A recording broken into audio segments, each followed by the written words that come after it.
এক সফরে ছিলাম। ফারাদাল মুয়াজ্জিনু আইয়ুআদ্দিনা লিয-যুহরি, মুয়াজ্জিন সাহেব যোহরের নামাজের আজান দেওয়ার ইচ্ছা করলেন। আমি আবার বলছি, আবু যর গিফারি রাদিয়াল্লাহু তাআলা আনহু বলেন, আমরা রাসূলুল্লাহ সাল্লাল্লাহু আলাইহি সাল্লামের সাথে এক সফরে ছিলাম।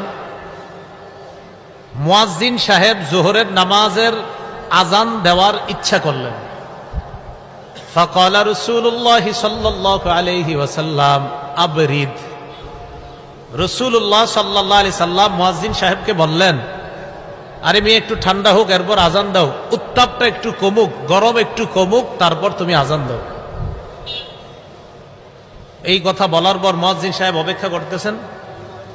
কিছু সময় যাওয়ার পর সুম্মা আরাদাল মুয়াজ্জিনু আইয়ুআজ্জিনা, মুয়াজ্জিন সাহেব আবার আজান দেওয়ার ইচ্ছা করলেন।